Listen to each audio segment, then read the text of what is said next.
J'aimerais donc partager avec vous 4 points, et je prendrai du temps sur les 2 premiers et ensuite je céderai ma place ici au pupitre, sur cette idée que le cerveau, naturellement, chez l'humain, a quelques attributs qu'il convient de voir dans une spécificité à l'humain. C'est-à-dire qu'en gros, en comprenant comment fonctionne notre cerveau, on comprend ce qui nous rend humains et ce qui nous différencie des animaux, par exemple. On verra dans mon premier point que s'il y a un organe du changement, un organe qui nous permet de nous adapter au changement, c'est le cerveau. Et on verra même que la motivation, quand on parle de motivation, eh bien, c'est simplement une force égocentrée dont nous sommes tous porteurs, qui n'a de cesse que de vouloir, cette force, s'exprimer par le fait qu'un sujet soit capable d'acquérir de nouvelles compétences en permanence. C'est-à-dire qu'on partira ici du postulat que quand nous naissons, nous ne sommes pas finis, nous sommes des grands handicapés. Et qu'on va s'en sortir par l'attention, le soin à l'autre. En anglais, on parle du care. Eh bien, cette idée-là, c'est qu'on prend conscience que le cerveau à la naissance, il a de l'information, un tout petit peu, c'est la partie innée, c'est l'information qu'on a bien voulu lui introduire par les gènes dans ce cerveau, mais le reste de toutes nos compétences vont être acquises lorsqu'on va être confronté au monde qui nous entoure. D'abord à nos parents, d'abord à des institutions, d'abord à tout l'écosystème autour de nous qui nous entoure. Et comme par essence, cet environnement change, eh bien, la condition sine qua non du bien-être aujourd'hui, il peut s'objectiver, peut être matérialisé, quantifié, le bien-être, c'est combien notre cerveau est dynamique.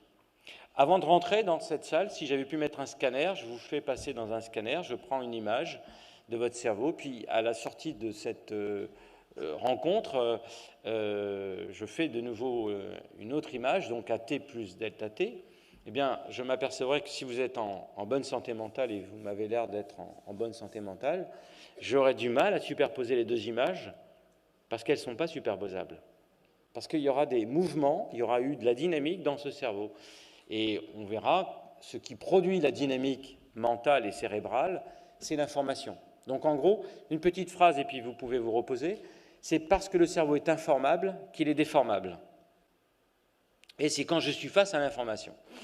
Mais on verra que cette information, c'est mon deuxième point, eh bien, elle a quelques attributs, quelques traits, quelques caractéristiques que nous devons respecter pour que cette information, ce changement, nous fasse du bien.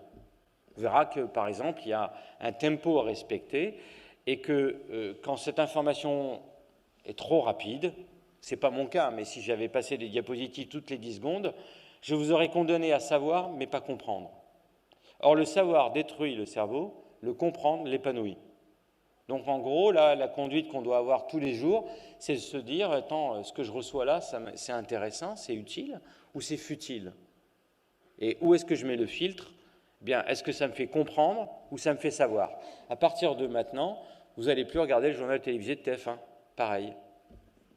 Vous allez plutôt préférer Arte, qui prendra le temps de développer un thème et vous faire comprendre, pas savoir. Comprendre, voyez?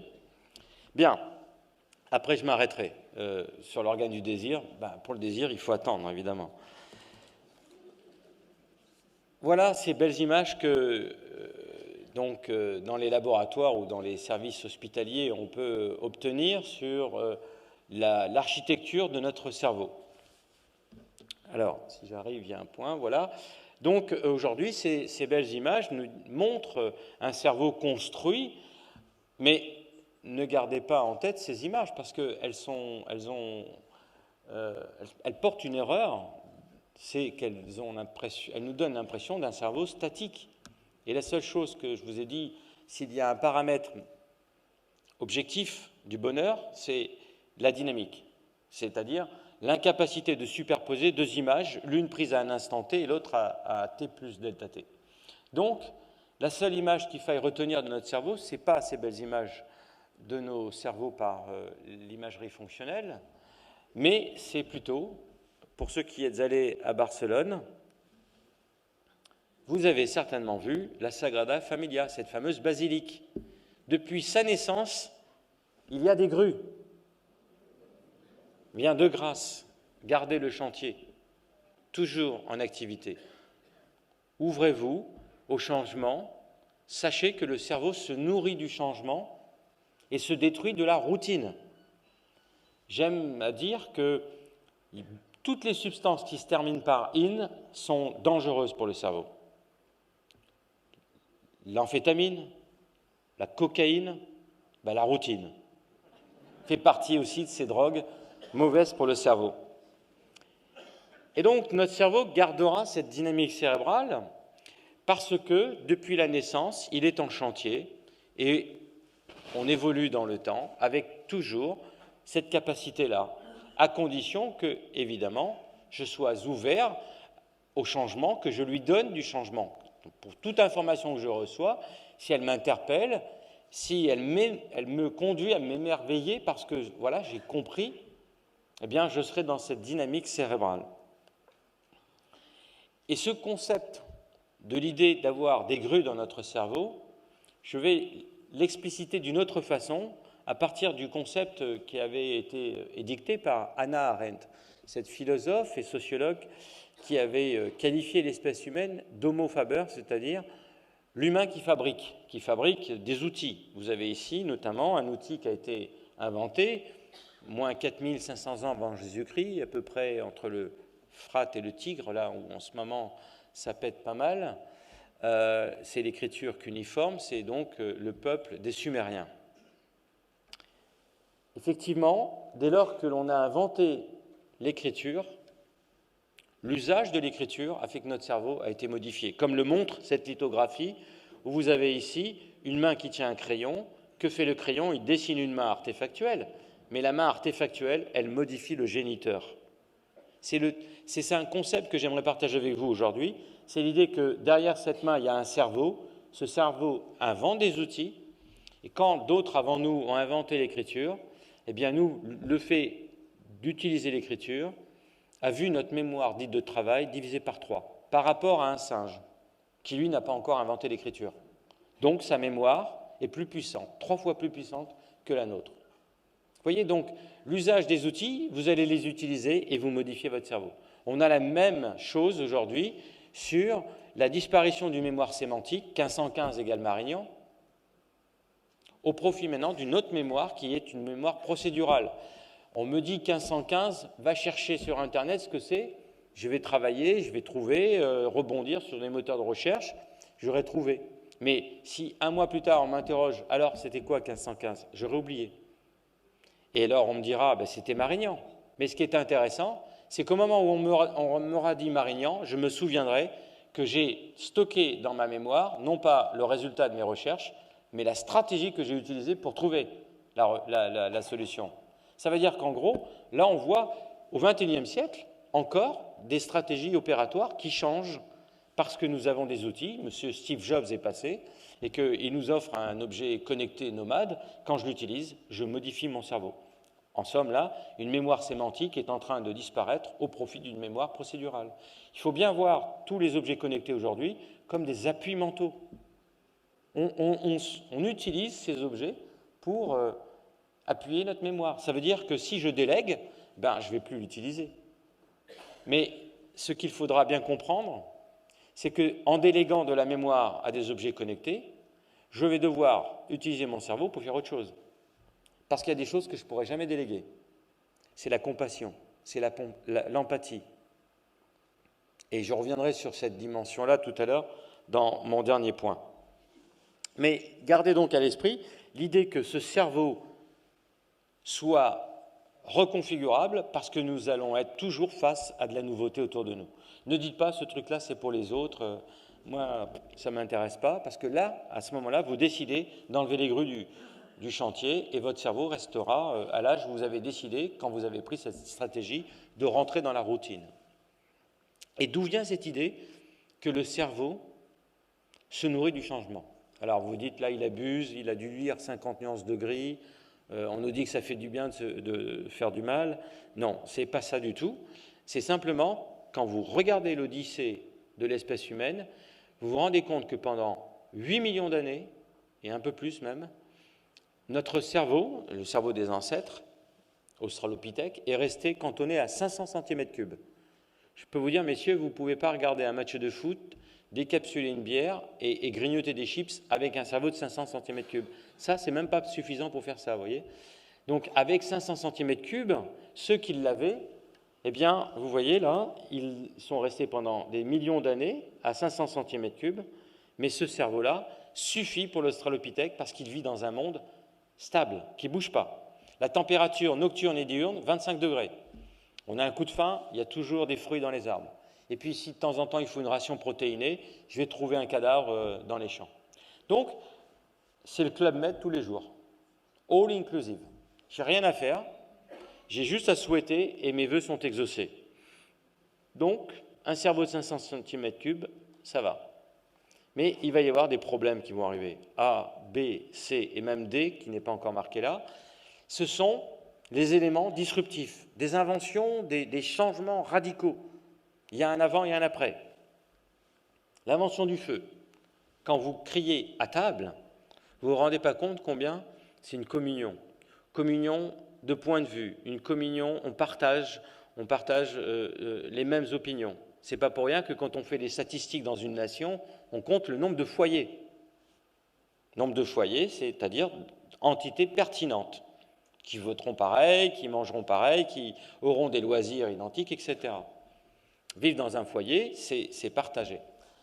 Ce n'est pas moi qui l'ai inventé, je vous renvoie ici à Claude Lévi-Strauss, Le cuit et le cru nous explique que l'émergence de la cellule familiale, du cerveau social en quelque sorte, celui qui prend soin de l'autre, va naître dès lors qu'on invente le feu. Avec l'invention du feu, en plus, il y a autre chose, mais là, je n'ai pas le temps de rentrer dans les détails, c'est la maîtrise de la peur. Parce qu'on n'est plus dans l'obscurité, et oui, parce qu'on est très mauvais donc, dans l'obscurité. On n'est pas capable de voir des infrarouges, on n'a pas un odorat développé, l'écosystème, l'écolocation par l'audition, on n'est pas bon. Donc nos ancêtres étaient terrassés lorsque le soleil s'était couché. L'invention du feu fait qu'on maîtrise cette peur. Enfin voilà, donc il y a un avant et un après à cette époque-là. Puis vous voyez après, si pendant 8 millions d'années le cerveau est resté à 500 cm3, les événements changeants vont arriver de plus en plus vite. Vous avez ici, on tombe des arbres. Et là aussi, il y a eu un réchauffement climatique, les feuilles tombent, et donc nous, on ne peut plus se cacher dans les arbres, on est obligé de partir. Et on quitte le berceau natal, la Tanzanie.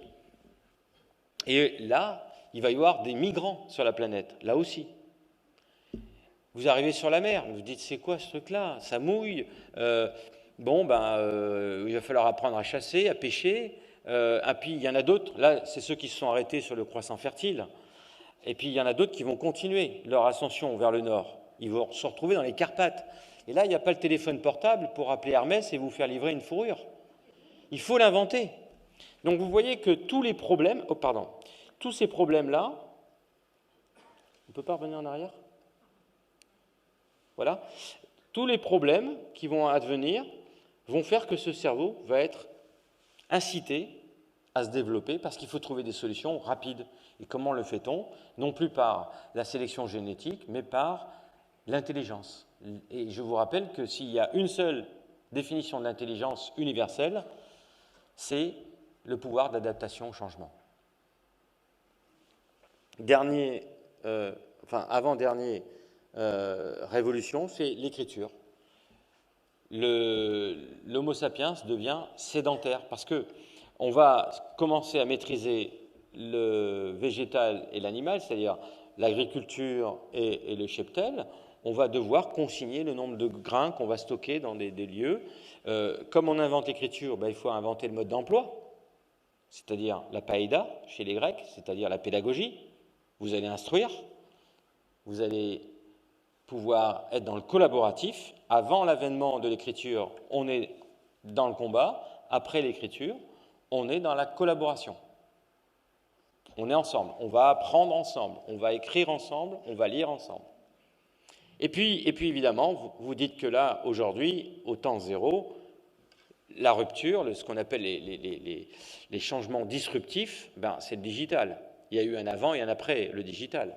Aujourd'hui, cette entreprise Cisco, par exemple, nous dit que si en 2015, un terrien avait en moyenne 3,4 ou 5 objets connectés, 5 ans plus tard, ce chiffre aura doublé. Donc vous voyez, aujourd'hui, la source du changement, c'est le digital. Comme l'écriture l'a été, comme l'invention du feu et comme la bipédie ont été des moteurs pour que notre cerveau finisse par tripler de volume, puisqu'il était à 500 cm3 quand le monde ne bougeait pas. Aujourd'hui, il fait 1500 cm3, multiplié par 3, c'est une belle moto.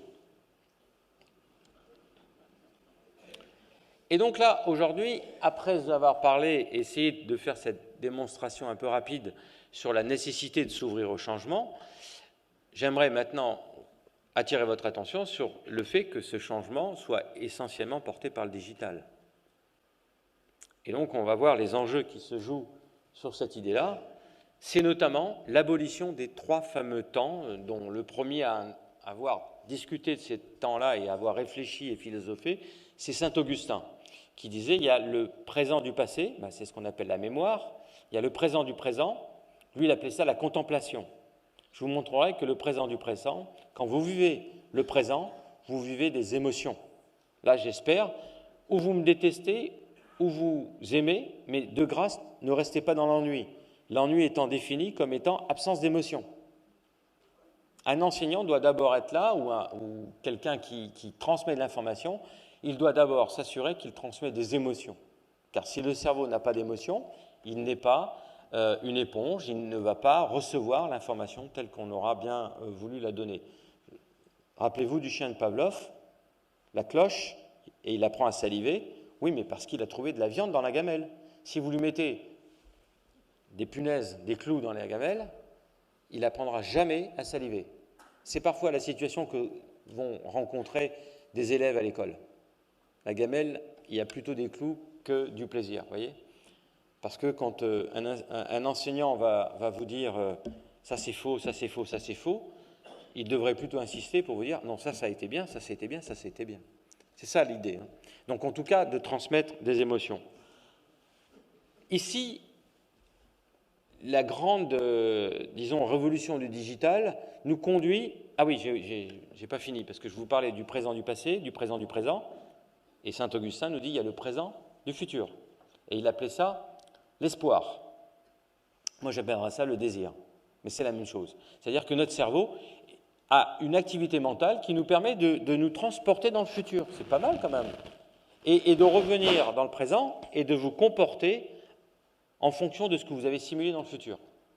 Non pas vous comporter dans le présent pour avoir le plaisir, mais de vous comporter dans le présent en fonction de ce que vous avez vu dans le futur, donc le désir.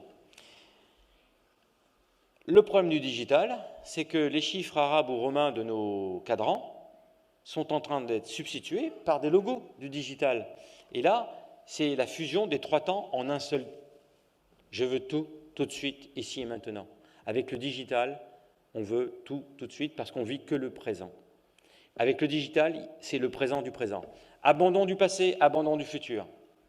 D'où, par exemple, la possibilité de faire entrer n'importe quoi dans la tête des gens. La Terre est plate, 10% pensent que la Terre est plate. Quelle est la meilleure façon de se prémunir contre l'idée que la Terre soit plate? Eh bien, c'est simple. C'est de connaître l'histoire des sciences qui ont permis de faire des observations cumulées au cours du siècle pour arriver à ce constat, avant d'envoyer une fusée dans l'air et de voir effectivement elle est ronde, tous en restant sur la Terre, on savait à un moment donné, après Galilée, que la Terre était ronde. Mais il y a eu des étapes scientifiques qui ont été franchies. Donc, tout ça pour vous dire que vous pouvez être critique sur l'information que vous recevez et dire « non mais arrête, t'exagères là, et Galilée dans tout ça ». Mais celui qui va vous dire la Terre est plate, il fait fi du passé. Et il fait fi du futur. Il vit qu'un seul temps. Vous voyez, donc ça peut être très dangereux. Et puis, il y a d'autres formes, mais là, on ne va pas en parler. C'est les gens qui ne peuvent pas attendre, qui vivent que par la quête du plaisir. Eh bien, ils ont une menace qui est la plus forte, probablement, c'est de voir leur libre arbitre disparaître. Ils ne font plus vraiment tout ce qu'ils doivent faire en fonction de l'analyse de la situation dans laquelle ils sont. Ils vont choisir une option A par rapport à 4 ou 5 options, mais simplement parce que A, ils savent que A entraînera du plaisir, plus fort que les autres formes de décision. Et là, on voit ici des troubles, par exemple, dans l'extrême de l'addiction. Et vous avez de plus en plus des formes de consommation qui peuvent conduire à l'addiction parce que le plaisir devient le seul moteur pour générer des comportements. Et normalement, avec la possibilité de voir le futur, c'est donc d'avoir du désir. Eh bien, je ne vais pas rentrer dans les détails, mais le désir, c'est un cerveau qui sécrète de la sérotonine. Donc, vous vous rappelez, il y a un philosophe de l'école des stoïciens qui s'appelle Sénèque qui nous dit « Il n'y a pas de vent favorable pour celui qui ne sait où il va ». C'est déjà, on est chez les présocratiques, on sait déjà que le bien-être d'un sujet, c'est quand vous avez une boussole qui vous dit où vous allez. Ça veut dire que quand on se lève tous les jours, on doit avoir un objectif. Court terme, moyen terme et long terme. Et plus vous serez dans cette dimension de vous simuler ce que vous serez dans 10 ans, ce que vous ferez, ce que vous aimez, pourquoi vous vous levez le matin, qu'est-ce qui vous motive, etc., eh bien votre cerveau baigne de sérotonine. Et ceux qui n'en ont plus prennent du Prozac. C'est la même chose. C'est la même chose. C'est le Prozac à la seule... Et comme nous, quand on se lève le matin avec un objectif, quand vous ne l'avez pas, là, votre comportement, c'est le plaisir, que commencez à chuter, on vous donnera prendre du Prozac. Mais c'est une erreur, parce que le Prozac, on peut le former, sécréter nous-mêmes naturellement, quand on est porteur de projet, quand on a une vision à long terme. Donc, vous voyez, la grande menace, c'est ça. Alors, j'ai fini mon introduction. Il me reste combien de temps, là, pour la première partie ? Je n'ai pas fait attention au temps. Ça va ? Bon. Écoutez, si vous dormez, vous me le dites et j'accélère. Donc, la plus grande menace du cerveau au XXIe siècle, c'est d'être appréhendé par cet écosystème numérique qui nous entoure, qui n'utilise pas son téléphone portable, qui n'utilise pas les tablettes, etc. en permanence par jour. Bien sûr, nous tous, peut-être, en tout cas. Mais il y a un grand danger que j'aimerais ici illustrer par ce qui s'est passé en mars 2016, où le plus grand de ce monde, qui joue du jeu de Go, va entamer une partie contre un algorithme. Il est donc face au digital. Et il va jouer et perdre, une fois. Puis, il entame le lendemain une seconde partie, il joue, il perd. Vous savez que le jeu de Go se joue en 5 manches. Donc, si vous en perdez 3 d'affilée, vous avez perdu la manche. Donc, la deuxième, il va faire des déclarations aux journalistes qui l'interrogent en disant « Vous inquiétez pas, c'est pas facile de jouer contre un robot, c'est la raison pour laquelle j'ai perdu les 2 fois précédentes, mais là, demain, pour la troisième partie, je vais me concentrer, je vais être hyper attentif, c'est-à-dire je vais faire appel à tous mes automatismes que j'ai, moi, accumulés par mon expérience de maître, d'expert. » Et donc, le troisième manche, il entame la plus concentrée possible, cette façon la plus concentrée possible, il entame cette partie, il joue, et il perd. Donc, il a perdu. Mais l'histoire, c'est un peu ça ressemble, plus je la raconte, plus je repense à La Fontaine quand je raconte cette histoire. Ça ressemble à une fable de La Fontaine. Il va entamer la 4e manche. Et dans cette 4e manche, vous avez ici un homme qui est défait, dépité, dégoûté, écœuré. Et donc, il est toujours sur les processus automatiques rationnels. Il calcule, comme Descartes nous disait, cogito ergo sum, je pense, donc je suis. Donc il pense, il réfléchit, il analyse, il pousse les pions, mais je vous ai dit, c'est quelqu'un d'écœuré et de dégoûté. Donc dans ces processus cognitifs, de calcul, il y met aussi maintenant une valence affective. Ça veut dire que quand il pousse, au lieu de s'arrêter, il va aller un petit peu plus loin. Ou au contraire, au lieu d'atteindre le but, il s'arrêtera un peu avant. C'est ça les processus affectifs qui viennent nourrir les processus de décision rationnels et cognitifs. Résultat des courses, la 4e partie, quand il la joue comme ça, il a gagné. C'est donc, tous les jours, vous devez vous poser la question, moi, en tant qu'humain, qu'est-ce que j'amène comme valeur ajoutée quand j'interagis avec les autres, quand je suis avec mes amis, quand je suis au travail, je dois réfléchir, qu'est-ce que j'amène comme valeur ajoutée en tant qu'humain que les algorithmes et tout ce qui nous entoure autour de nous ne savent pas faire. Car n'oubliez pas que quand on a fait naître l'intelligence artificielle en 1953 au MIT, c'est qu'on a voulu sortir de notre cerveau tous les processus cognitifs automatiques. Donc c'est la raison pour laquelle il a perdu les 3 fois. C'est qu'il a réfléchi comme un algorithme. Évidemment, l'algorithme, aujourd'hui, il calcule plus vite que nous. Donc si vous êtes comme un algorithme, demain, vous allez être ubérisé. Vous disparaissez dans un trou noir. Donc, pensez que l'humain se caractérise par la possibilité de prendre des décisions avec une nourriture affective, avec les émotions. Et voilà, ceux qui ne sont pas venus aujourd'hui, bien qu'ils aient reçu l'invitation, et ils ont répondu, non, moi, je n'ai pas le temps. Vous voyez, ils sont là, ils traitent leur mail. Alors, c'est affligeant parce que le premier de cordée, là, il est fatigué.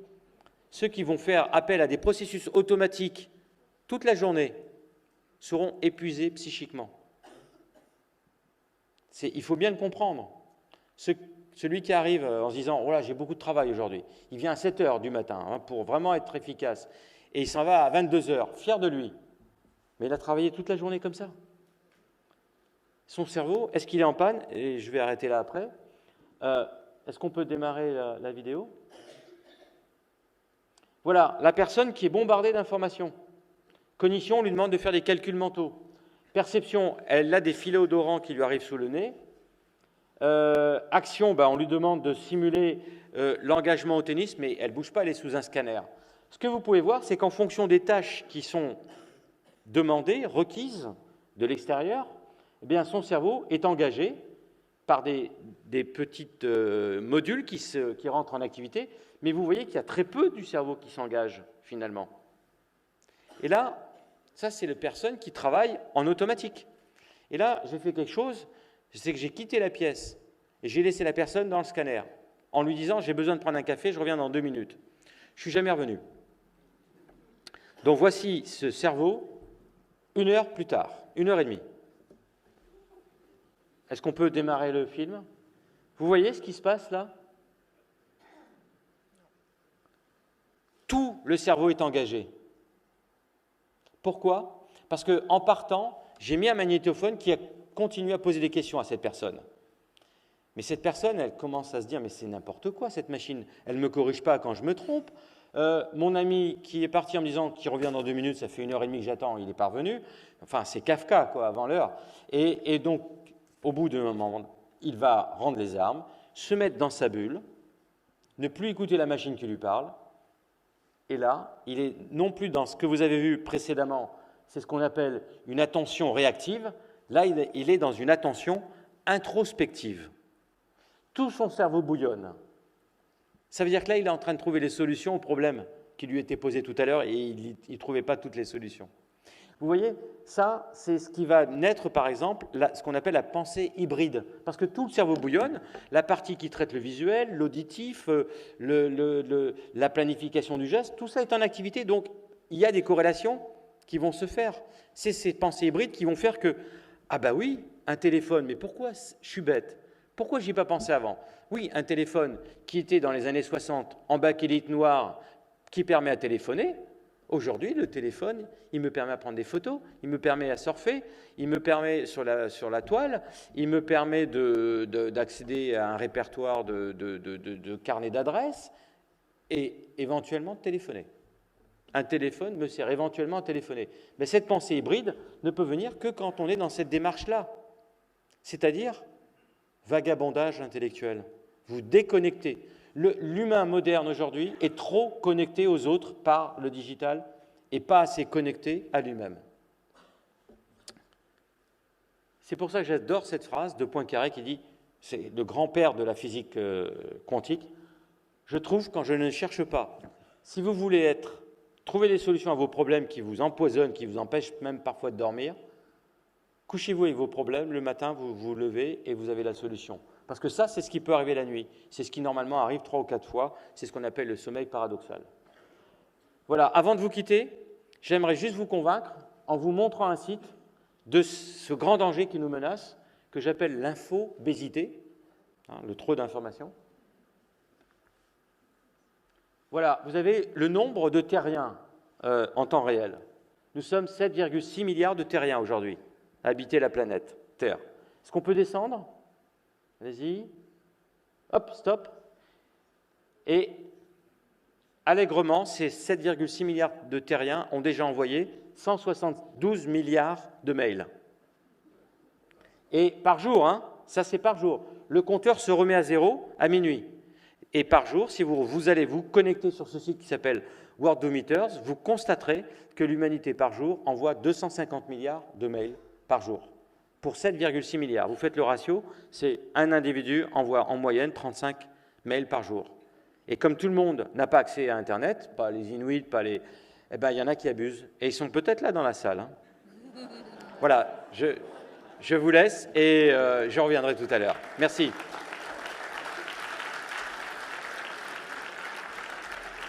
Merci beaucoup Pierre-Marie Liédot. On n'a pas fini de l'écouter puisqu'il revient pour la deuxième partie qui sera le cerveau du 21e siècle.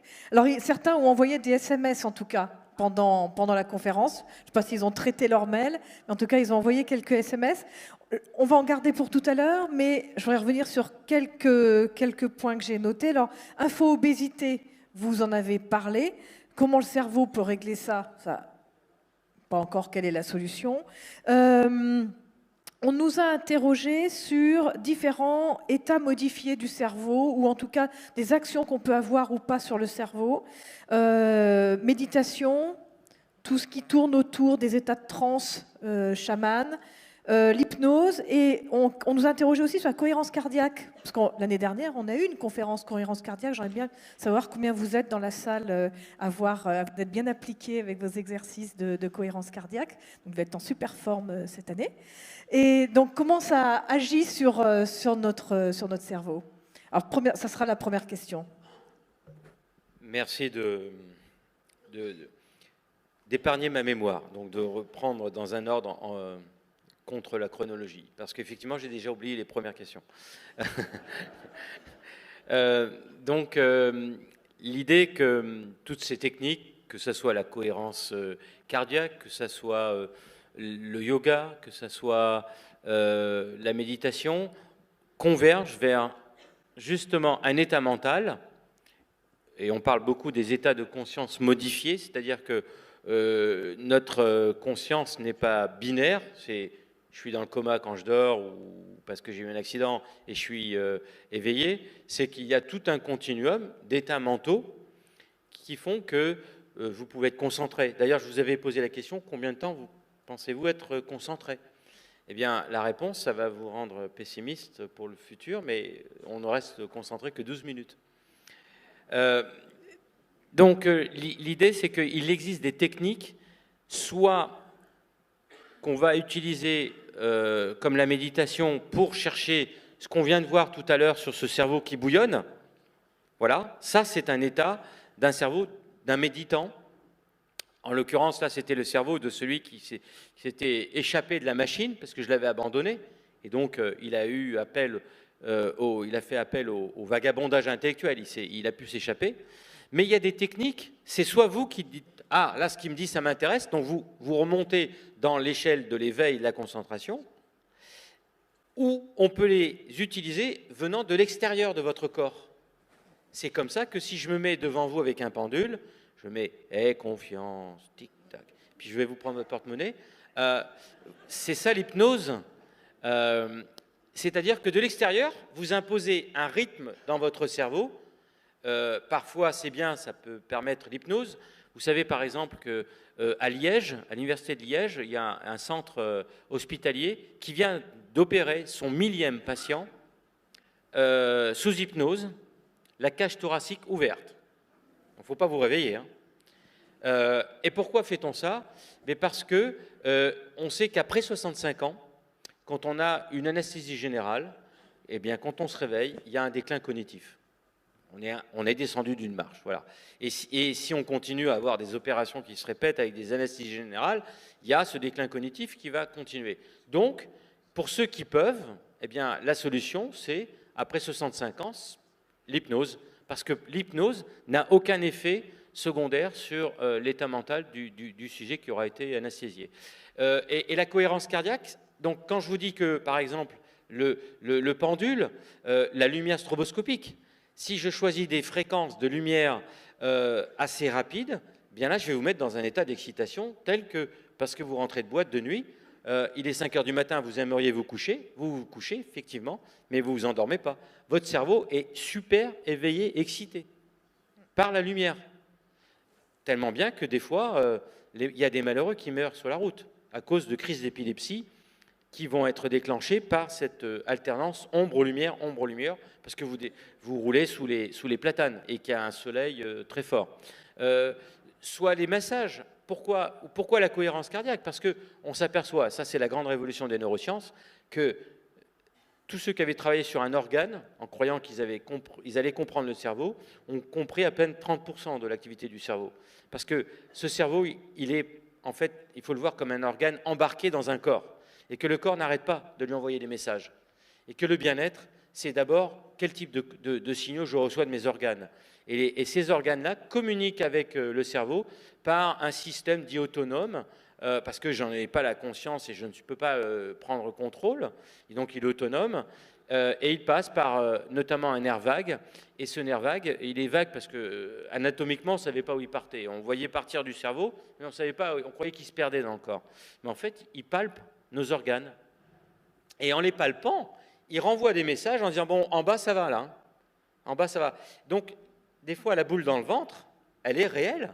C'est-à-dire que les spasmes dans l'intestin envoient des signaux par ce lien électrique. Et donc, si vous voulez envoyer des signaux « je vais bien », eh bien, notamment, vous allez essayer de rentrer en phase entre la respiration et le rythme cardiaque. D'où ces méthodes qui permettent d'envoyer un signal qui va être cohérent. Et les organes disent « ça va, hein. En bas, nous, ça va. Donc, et toi, en haut, ça va aussi. » Vous voyez, vous pouvez être convaincu que vous êtes bien parce que vous êtes avec des amis qui n'arrêtent pas de rigoler. Et au bout d'un moment, on est dans l'imitation, on rigole et on est bien. Alors nous, sur scène, on va bien. Est-ce que vous, dans la salle, vous allez bien? Oui, bon, super. Alors on peut continuer. Alors il y avait plusieurs questions sur le lien entre intellect et émotion, entre ce que l'on ressent, l'affect, etc. Vous avez un peu répondu déjà avec le jeu de Go. Il y avait une question sur la philosophie du progrès, l'homme augmenté. On va la garder pour tout à l'heure, celle-ci, parce qu'on va parler dans la deuxième partie justement de l'homme du XXIe siècle. Une remarque par rapport aux émotions, au rationnel et à l'affect. Oui. Parce qu'elle est pertinente par rapport à la discussion qu'on vient juste d'avoir là. Ne pensez pas que les émotions, c'est dans la tête que ça se passe. Les émotions naissent dans le corps. Et le cerveau est l'interprète, un peu passionné de ce qui se passe dans le corps. Donc ne dites pas « je suis triste, donc je pleure ». C'est parce que je pleure que je deviens triste. Le « je deviens triste » est l'analyse de ce qui se passe dans le corps. Vous voyez, le cerveau est devant un tableau de bord et telle et telle lumière clignotant en rouge égale peur. Vous voyez, parce que le rythme cardiaque s'emballe, parce que j'ai expulsé le sang de la périphérie, donc vous le voyez sur un visage qui a chassé le sang parce que le visage devient blanc, eh bien, ce que vit l'autre, je peux le vivre et j'en finis par avoir peur. Vous voyez, vous pouvez injecter de l'adrénaline à quelqu'un qui est paisiblement assis comme vous et vous déclenchez une peur comme s'il était face à un lion. Vous voyez, donc les émotions, ça c'est tout le travail de Spinoza, nous naissent dans le corps et le cerveau écoute le corps. Si vous êtes quelqu'un de connecté à vous-même, l'injonction de Socrate, connais-toi toi-même, devient l'injonction de Yeddo, connecte-toi toi-même.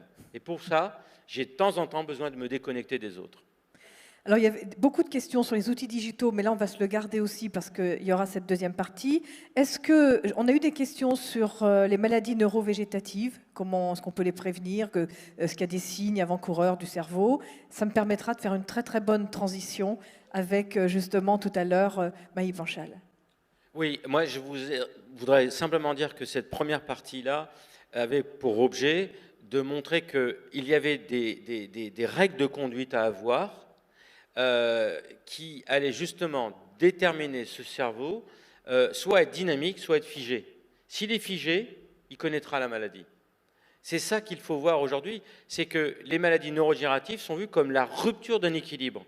Équilibre qui est de construction et de déconstruction. Et parmi les différents points, j'ai été très vite, mais l'ouverture au changement, on sait très bien que quelqu'un qui a une activité intellectuelle, ce n'est pas un vaccin. C'est « ah, moi, je ne serai jamais concerné ».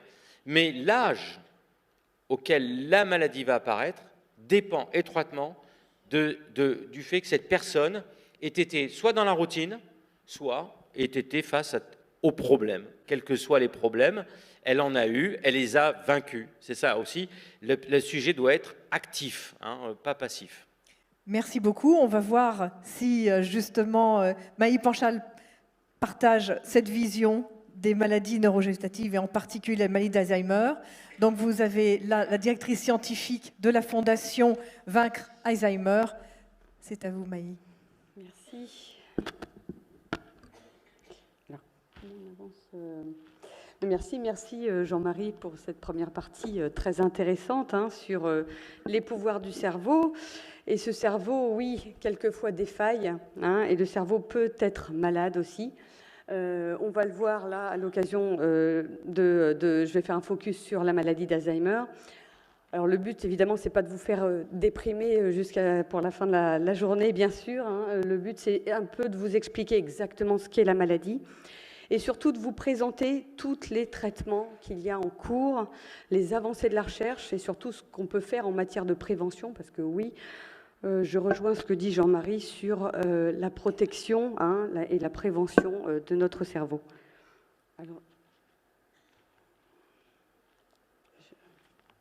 Alors c'est peut-être là. Non ? Voilà, excusez-moi. Alors déjà, qu'est-ce que la maladie d'Alzheimer ? Ça rejoint une question que j'ai vue. La maladie d'Alzheimer, ça n'est pas le vieillissement normal du cerveau. Ça, c'est très important. Ce n'est pas un processus normal. C'est une vraie maladie et elle est due à l'accumulation de protéines toxiques dans le cerveau.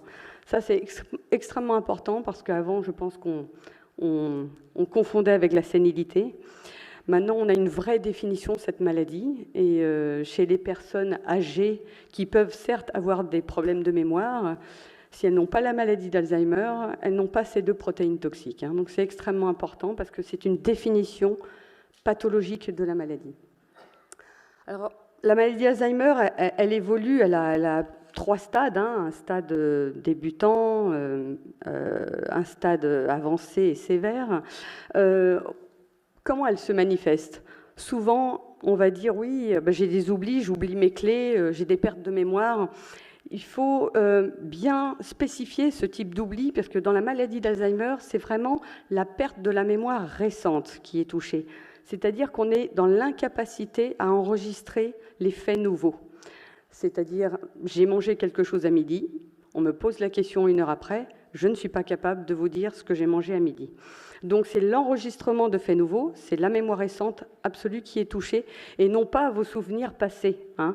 Donc ça, c'est très important. Et on a aussi un autre trait qui est en fait l'oubli de ses propres oublis. Souvent, en fait, on ne se rend pas compte de la gravité de nos oublis quand on est malade d'Alzheimer.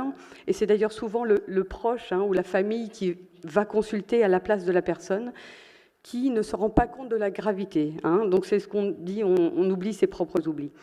Donc ça, c'est 2 traits vraiment particuliers de la maladie qui sont toujours présents dans le stade évolutif de cette pathologie. Et ensuite arrivent d'autres, évidemment, troubles à fur et à mesure que la maladie avance, parce qu'elle est quand même neurodégénérative.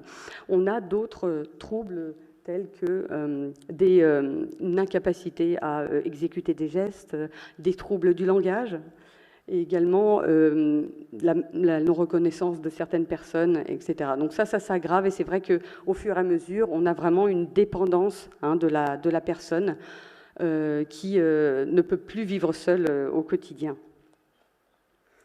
Alors, quelles sont les causes de la maladie ? Ça, la recherche a bien avancé, mais il faut savoir que dans moins de 0,1% des cas, les causes, elles sont génétiques. Donc, c'est extrêmement rare. Ce sont des familles entières qui sont touchées parce qu'on a des mutations qu'on connaît très bien et qui se rencontrent, en fait, à chaque génération. La mutation, elle est dominante, ce qu'on appelle autosomale dominante, et elle passe d'une génération à une autre. Et du coup, on a toujours 50% de risque de transmettre la mutation à sa descendance. Donc ça, c'est vrai que ce sont des cas assez précoces. Il y a des débuts de maladies de façon assez précoce avant 60 ans. Mais c'est extrêmement rare. Ça n'est pas du tout la majorité des cas. La majorité des cas, c'est ce qu'on appelle des formes sporadiques qui sont dues à des causes multifactorielles. C'est vraiment comme malheureusement le cancer. On a plusieurs causes. On a une base, malheureusement, des facteurs de risque génétiques. On n'est pas égal face à la maladie. On a des familles touchées et d'autres qui ne le seront pas. Mais on a quand même, en plus de la prédisposition génétique, tout un tas de facteurs de risque qu'on rencontre tout au long de notre vie. Et ces facteurs de risque, souvent, ils sont modifiables. Donc ça, c'est important. On a les facteurs de risque cardiovasculaires, l'hypertension artérielle, l'hypercholestérolémie, le diabète, l'obésité. Tout ça, si c'est pris en charge, on peut retarder le développement de la maladie. On a également la prise de certains médicaments qu'il faut éviter, comme les benzodiazépines, tous ces neuroleptiques qui aggravent les troubles cognitifs. On a également la qualité du sommeil. Ça, c'est très important parce que ce sont des avancées récentes de la recherche. On s'est rendu compte que pendant le sommeil, on avait la capacité d'éliminer les protéines toxiques du cerveau.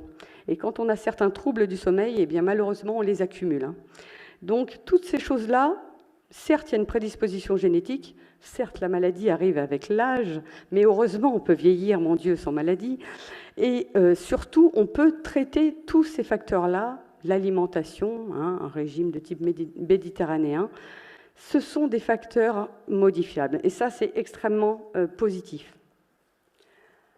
Alors, qu'est-ce qui se passe exactement dans le cerveau d'un malade d'Alzheimer? On va vous montrer une petite vidéo, elle dure 6 minutes. On fait un peu un zoom, on rentre dans le cerveau d'un malade d'Alzheimer et on essaie d'expliquer comment ça se passe. C'est assez important parce que, évidemment, vous allez avoir des termes un peu scientifiques, mais j'y reviendrai pour vraiment vous expliquer et vous montrer que ce n'est pas le vieillissement normal. Il y a vraiment des choses qui se passent qui sont pathologiques. Donc peut-être on peut passer le... Ah non, j'appuie peut-être. Ah oui.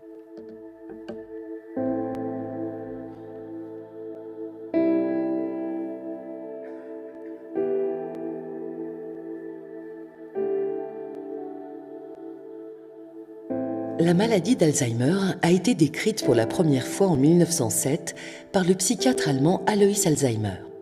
En réalisant l'étude histopathologique du cerveau de sa patiente, nommée Auguste D, qui était atteinte de démence, il mit en évidence la présence de 2 types de lésions dans le cerveau, les plaques séniles et les dégénérescences neurofibrillaires. Il conclut à une maladie singulière du cortex cérébral. 100 ans après, grâce aux techniques scientifiques actuelles, la recherche a fait un bond dans la compréhension de la maladie. Nous savons que le cerveau est constitué de neurones et qu'ils sont connectés entre eux pour former un vaste réseau. Ces connexions, appelées synapses, permettent de faire passer l'information d'un neurone à un autre. Dans la maladie d'Alzheimer, 10 à 15 ans avant l'apparition des premiers symptômes, 2 lésions principales se forment dans le cerveau. Les plaques séniles, constituées de la protéine bêta-amyloïde, et les dégénérescences neurofibrillaires, constituées de la protéine tau. Comment se forme la plaque sénile? À la surface des neurones, il existe une grande protéine appelée APP. Dans les conditions normales, l'APP est coupée à la surface des neurones et elle libère une protéine appelée bêta-amyloïde. Cette protéine bêta-amyloïde se dégrade ensuite dans l'organisme. Dans la maladie d'Alzheimer, il existe un déséquilibre. La protéine bêta-amyloïde n'est plus bien régulée et elle se retrouve en trop grande quantité. Elle s'agrège alors sous forme de fibrilles insolubles qui forment les plaques séniles. Comment se forment les dégénérescences neurofibrillaires? Lorsqu'un neurone communique avec un autre, un signal va du corps du neurone, dit soma, à la synapse pour transférer l'information. Ce signal passe à travers le squelette du neurone, constitué de microtubules. Ces microtubules sont stabilisés par la protéine tau normale. Dans la maladie d'Alzheimer, la protéine tau devient anormale. Elle est défectueuse et se détache des microtubules. De ce fait, le squelette du neurone se dissocie car il n'est plus maintenu. De son côté, la protéine tau anormale s'agrège dans le neurone. Sans squelette, les neurones dégénèrent et les connexions entre les neurones se perdent. La protéine tau anormale, qui s'agrège dans le neurone, forme des filaments. On dit alors que l'accumulation de ces filaments constitue la dégénérescence neurofibrillaire. Elle provoque à terme la mort du neurone. Comment se propagent ces deux lésions dans le cerveau? Les dégénérescences neurofibrillaires et les plaques séniles ne suivent pas le même chemin dans le cerveau au cours du temps. Les dégénérescences neurofibrillaires se développent d'abord dans la région appelée l'hippocampe, essentielle à la mémoire et à l'apprentissage. Elles se propagent ensuite par un mouvement centrifuge à l'ensemble du cerveau. On observe alors une atrophie du cerveau, ce qui provoque un dysfonctionnement global. La progression de ces lésions correspond aux symptômes de la maladie qui débutent par les troubles de la mémoire, puis des troubles du langage, de reconnaissance et l'incapacité à exécuter des gestes. Qu'en est-il de la progression des plaques séniles? Elle est différente. Les plaques séniles se propagent d'abord dans le cortex, elles atteignent ensuite l'hippocampe, puis elles se propagent à l'ensemble du cerveau par un mouvement centripète. Leur progression n'est pas liée aux symptômes de la maladie. Mais de nombreuses questions restent encore sans réponse. Nous savons que la présence des deux lésions cérébrales est nécessaire pour développer la maladie d'Alzheimer, car l'une ne va pas sans l'autre. Mais quelle lésion arrive en premier? La dégénérescence neurofibrillaire ou la plaque sénile? La réponse est encore discutée. Plusieurs essais cliniques censés nettoyer le cerveau de ces plaques séniles ont échoué. En effet, cela ne suffit pas à éradiquer la maladie d'Alzheimer. On pense maintenant que bien avant la formation des plaques séniles, des petites formes de bêta-amyloïdes, appelées oligomères, seraient toxiques pour les neurones en perturbant leur communication au niveau des synapses. Ces oligomères toxiques et leur accumulation dans les plaques séniles seraient alors à l'origine des dégénérescences neurofibrillaires, elles-mêmes responsables des symptômes.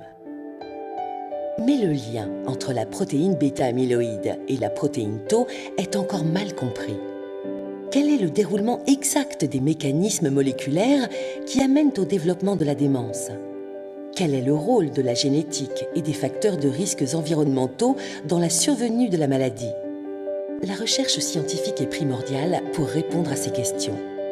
Grâce aux chercheurs, on connaît de mieux en mieux la maladie d'Alzheimer dans sa complexité et de nouvelles voies permettent d'entrevoir des espoirs concrets pour éradiquer cette maladie dévastatrice.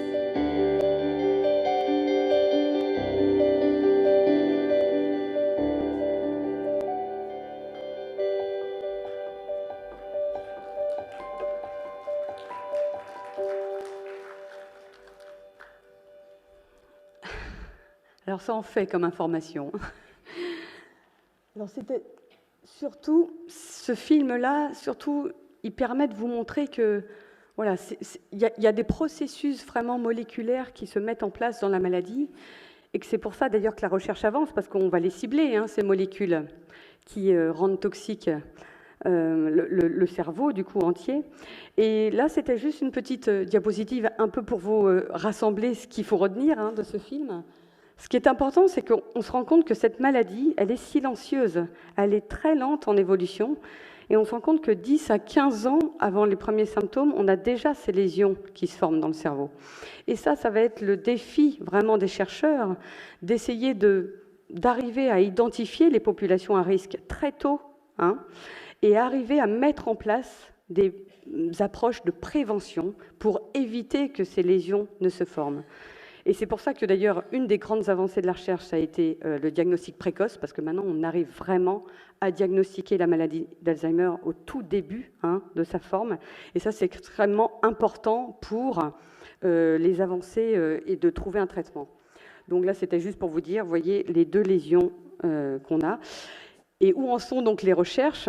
Vous le voyez, c'est ce que je disais, finalement, le traitement de la maladie d'Alzheimer, ça ne va pas être un traitement, mais un continuum de traitement, parce qu'on va tout d'abord essayer d'identifier les personnes à haut risque de développer la maladie d'Alzheimer, et on va essayer de leur proposer des traitements de prévention. Et pour les formes qui se sont déclarées, ce qu'on appelle les formes prodromales, c'est-à-dire des personnes qui ont des symptômes légers mais sans retentissement sur la vie quotidienne, on va essayer de trouver quand même des traitements médicamenteux qui modifient la maladie, c'est-à-dire qui essayent d'enlever ces 2 lésions que vous avez vues dans le film. Et on a également, évidemment, quand la maladie avance, on a des traitements qu'on peut mettre en place, des traitements symptomatiques, et aussi des thérapies non médicamenteuses.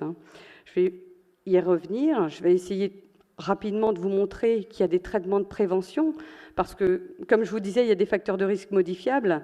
Ça va avec ces facteurs de risque. Quand on a une richesse du réseau social, des activités intellectuelles, qu'on ne reste pas seul, qu'on lutte contre l'isolement social, un niveau d'éducation élevé. Pourquoi ? Parce qu'on a cette hypothèse de réserve cognitive. Plus on a fait travailler son cerveau, plus on arrive à retarder la maladie, parce qu'on arrive à compenser le début de la formation des lésions. L'activité physique régulière, ça c'est extrêmement important. Et évidemment, l'alimentation. On le sait maintenant, on a ce qu'on appelle des recherches sur le microbiote intestinal. On sait maintenant que c'est directement relié. La flore intestinale joue sur la formation des lésions dans le cerveau du malade d'Alzheimer. Et surtout, face à cette prévention, je dirais cette prévention primaire, on a une prévention secondaire, c'est-à-dire pour les personnes qui déjà ont une maladie en début de stade, on a des choses aussi qu'on peut éviter pour les aggraver. Ça, c'est extrêmement important et ça, le médecin doit mettre ça en place très vite. On a certains médicaments qu'on ne doit absolument pas prendre et qui aggravent les troubles de la mémoire. On doit éviter une anesthésie générale qui aggrave vraiment la cognition. L'hospitalisation aussi, et évidemment éviter toute fièvre, c'est-à-dire essayer de se vacciner contre la grippe, éviter que les infections ne se développent. Tout ça, finalement, c'est assez simple, mais ça évite l'aggravation de la maladie. En termes de, je dirais, d'essais cliniques, c'est-à-dire vraiment, on va dire, la preuve scientifique que la prévention, ça marche. Eh bien, il y a eu une étude finlandaise, Finger, qui a proposé à des personnes âgées à haut risque de développer la maladie d'Alzheimer un programme assez global, ce qu'on appelle un programme multidomaine, où on leur a proposé de suivre une nutrition équilibrée, des stimulations de la mémoire, des activités cognitives, des activités physiques et également une meilleure gestion de leur risque cardiovasculaire. Et il s'avère qu'il y a eu une vraie amélioration de leur mémoire chez des personnes qui ont un haut risque de développer la maladie. Donc ça, vous le voyez, ça c'est extrêmement important parce que c'est le futur. C'est pas cibler un domaine, mais vraiment un ensemble de choses. Et l'activité physique, on le sait tous que c'est important, que ça oxygène le cerveau. Mais il y a actuellement un essai clinique en cours, et il s'avère qu'ils ont vu qu'en proposant à des personnes qui ont déjà des troubles cognitifs légers, soit du stretching, soit une activité assez intense de type aérobique, eh bien c'est seulement l'activité de type aérobique qui a montré un effet bénéfique modéré. Alors, ça nous fait un gros programme, mais c'est surtout que ça n'est pas que l'activité physique seule. C'est pour vous dire que finalement, si on travaille sur tous les facteurs de risque modifiables tout au long de sa vie, on a une vraie protection de la maladie. Au niveau des traitements médicamenteux qui modifient la maladie, quand je dis modifier, c'est justement enlever ces 2 protéines toxiques qu'on a vues dans le film, A-bêta, bêta-amyloïde et tau. On a actuellement 126 molécules en cours d'essai clinique. Mais on ne vise pas seulement que ces 2 protéines, parce qu'on s'est rendu compte finalement qu'il fallait aussi une stratégie multicible. Il y a de l'inflammation dans le cerveau, il y a des problèmes vasculaires, il y a plein d'autres choses il y a de la neuroprotection. Donc là aussi, les chercheurs se sont rendus compte que ce n'était pas un traitement qu'on allait avoir, un traitement médicamenteux, mais une multitude de traitements. Et en bas, je vous ai juste montré, pour vous dire que finalement, la recherche fondamentale, celle qui va essayer d'identifier les causes de la maladie, ça prend du temps, ça prend beaucoup de temps. Quand on a un essai clinique en cours, il faut au moins attendre 15 ans avant d'avoir peut-être une molécule qui marche et qui est admise sur le marché. Et pendant ces 15 ans-là, la recherche fondamentale, elle continue à évoluer. Et donc, c'est toujours un peu un décalage, parce que le nouvel essai clinique, il va falloir qu'il incorpore les nouveautés de la recherche fondamentale. Et c'est pour ça que souvent, on a l'impression que la recherche n'avance pas. Mais quand même, on apprend de ses erreurs et on adapte chaque nouveau essai clinique en fonction des avancées de la recherche. Donc ça prend du temps, mais on est assez optimiste. Au niveau des traitements symptomatiques, il y en a 4 sur le marché actuellement, mais il y en a d'autres qui sont en train d'être développés. En fait, on cible les troubles de la mémoire, mais on cible surtout les troubles psychocomportementaux qui sont associés à la maladie d'Alzheimer, l'agitation, l'agressivité, des fois des hallucinations. Et ça, il y a un vrai travail pour trouver des traitements qui sont bénéfiques pour ces troubles, mais surtout pour ces troubles psychocomportementaux, on a maintenant des thérapies non médicamenteuses très intéressantes. On sait au sein de toutes les institutions, les EHPAD qui mettent en place des choses comme la musicothérapie, la luminothérapie, la thérapie par réminiscence, la stimulation cognitive.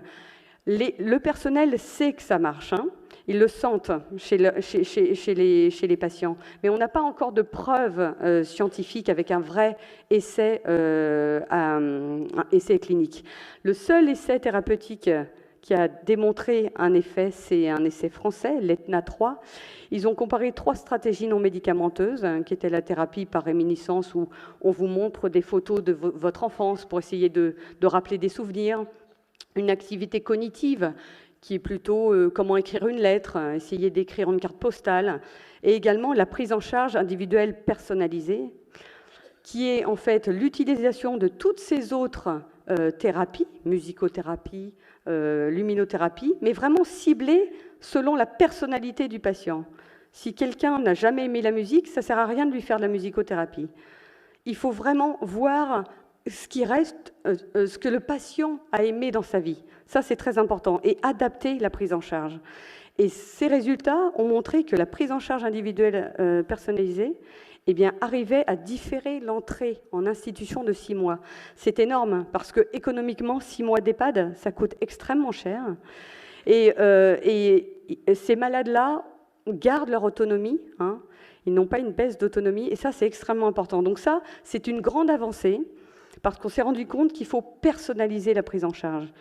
Et on est vraiment, justement, dans cette médecine des 4 P, pour la prise en charge de la maladie d'Alzheimer, prédictive, préventive, personnalisée et participative. Mais je pense que Jean-Marie va peut-être reparler de cette médecine de 4P. Donc voilà, donc c'était pour vous montrer toutes ces avancées, et on est plutôt confiant parce que finalement, les traitements, ils sont globaux, et c'est vraiment une prise en charge multidomaine et multicible. Je vous remercie. Merci beaucoup. Merci Maï Panchal. Alors, on a eu beaucoup d'informations, mais qui étaient très pédagogiques. Je pense que ça nous a tous éclairés justement sur la détection, l'évolution et les traitements de cette maladie. On entend beaucoup qu'il faut finalement prendre soin de soi et puis avoir des approches thérapeutiques qui soient individualisées. Donc, on est au début de passionnantes recherches. Alors, je vous propose, Maï, de vous asseoir donc, vers la table ronde, enfin la table carrée, là, en l'occurrence. On va réécouter, pour finir, maintenant, voilà, vous nous rejoignez, Pierre-Marie Yedot, qui va nous parler cette fois-ci du cerveau du XXIe siècle. Donc, le XXIe siècle est déjà commencé. C'est ça. Le changement, c'est déjà. Le changement, c'est déjà maintenant, en quelque sorte. Oui. On vous écoute. Une chose, j'aimerais connaître le temps dont je dispose, simplement pour être concis. Il nous reste combien de temps à partager ensemble? Mes questions incluses? Et questions non incluses. Ah, j'ai 20 minutes devant moi. Oui, 20 minutes pour vous. Voilà. Je sais que sinon le temps est relatif et j'aurai beaucoup de retard. Donc, vraiment, voilà, ce qu'on a entendu dans les 2 exposés précédents, c'était d'une part ce qu'il fallait faire pour que ce cerveau puisse s'épanouir, et puis d'autre part ce qui peut advenir lorsqu'il a des défaillances.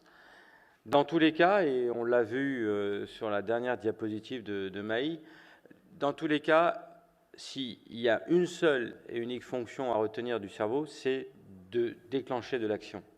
Donc, que l'on soit dans un cerveau sain ou face à un cerveau qui commence à montrer un dysfonctionnement, la seule façon d'accompagner et d'être vraiment efficace, c'est l'action. Donc il va falloir aider ces personnes qu'elles puissent elles-mêmes agir et puissent déclencher de l'action. Donc il y a 3 types d'actions que notre cerveau sait déclencher. Il y a les premières actions classiques, elles sont automatiques, vous n'avez pas besoin d'aller à l'école, l'information est déjà dans le cerveau dès la naissance. Donc face à une punaise, quand j'appuie sur une table, je retire ma main immédiatement. Ça fait partie d'un répertoire dit automatique. Donc ce sont des actions que l'on sait déjà faire d'emblée. Deuxième type d'action que l'on va déclencher, eh bien c'est parce que l'on a été capable d'apprendre. Au début, je ne sais pas faire, et puis à force de répétition, je sais maintenant déclencher cette action. Vous voyez ici l'importance de l'apprentissage. Et donc, je vous l'ai dit tout à l'heure, des affects, du plaisir en l'occurrence. Je vous rappelle le chien de Pavlov qui apprend à saliver parce qu'il a trouvé la récompense dans la gamelle. Et puis, la troisième type d'action que l'on va déclencher, c'est l'action consciente, calculée, où on a essayé d'optimiser, en gros, ces actions-là. Et ça, c'est l'action qui n'est plus du cerveau en temps réel, mais comme je vous l'ai dit, avec notamment cette dimension du désir, c'est-à-dire d'une vision que l'on s'est faite, d'une image que l'on se fait du futur. Et c'est là où il faut bien prendre en compte qu'aujourd'hui, un des plus grands, peut-être, fléaux de notre société, c'est qu'elle ait banni le désir au profit du plaisir. C'est-à-dire que si je reprends ces 3 temps, on a le passé, la mémoire, et on a entendu évidemment ce qu'il peut advenir quand cette structure qui ressemble au cheval marin, qu'on appelle l'hippocampe, lorsqu'elle est altérée, évidemment, c'est la structure qui gère la formation de nos souvenirs. Donc si elle est en train de se détruire, la formation de nouveaux souvenirs ne pourra plus être effectuée. En revanche, les souvenirs que j'ai effectués à l'âge de 5-10 ans, je m'en souviens très bien. Mais par contre, les derniers souvenirs que je dois former, j'ai du mal à les former. Bon, ça c'est un rapport au temps passé. Ensuite, on a le présent du présent, donc, je vous rappelle que là, c'est l'invitation à recommencer quand j'ai gagné, ou l'invitation à éviter de commettre tel et tel échec. Mais donc parce qu'il y a de la punition, parce qu'il y a du plaisir. Donc c'est le monde des affects. Le monde des affects, rappelez-vous, qui naît dans le corps et qui est interprété ensuite par le cerveau. Et puis le troisième temps, c'est l'idée que l'humanité se trouve là dans ce qu'on appelle les lobes frontaux. Pour les amateurs de statistiques, on appelle ça une machine bayésienne, c'est-à-dire c'est un cerveau qui nous porte dans le futur, c'est un cerveau projectif, c'est-à-dire qui fait des calculs. Si tu fais ça, tu auras ça, mais si tu fais ça, tu auras ça. Je ne sais pas si vous connaissez l'autoportrait de René Magritte. C'est en fait un peintre qui regarde un œuf et qui peint, vous savez quoi? Un oiseau. Ben, c'est ça. Le propre de l'humain, c'est de voir les objets devant nous, les situations en devenir. Et là, on est dans le désir.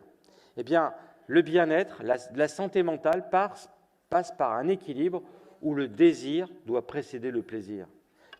Si vous voulez parler chimie, eh bien, on parlera de sérotonine qui doit précéder la dopamine. La dopamine, c'est le plaisir. Eh bien, si j'ai la sérotonine avant la dopamine, je suis un être équilibré, ayant des désirs qui, par moment, arrivent à être assouvis, donc je vais retrouver du plaisir. Et puis, s'ils ne le sont pas, j'augmente par le désir la façon que j'aurai de me comporter pour enfin atteindre l'objet du désir, c'est-à-dire le plaisir. Donc, l'état mental du bien-être se caractérise par un équilibre entre plaisir et désir. Et vous avez ainsi, comme ça, une espèce de radioscopie qu'on peut faire de la population avec des sujets. Vous avez 2 axes ici, faible à fort, c'est le plaisir. On mesure en donnant des questionnaires. Tu aimes ce que tu fais? Vous demandez ça à l'école, vous demandez ça à des employés, vous demandez ça dans des associations. Tu aimes ce que tu fais? Et les gens vont répondre. Alors, il y a une vingtaine de questions parce que vous voulez cacher un petit peu ce que vous voulez savoir. C'est-à-dire, En gros, tu as le pouce en haut ou le pouce en bas. Vous voyez, l'index, il est faible ou fort. Et puis, il y a un autre index qui est l'engagement. Et là, dans le questionnaire, ce qu'on veut savoir, c'est est-ce que ce sujet porte du désir. Eh bien, vous avez des sujets qu'on va trouver ici en bleu.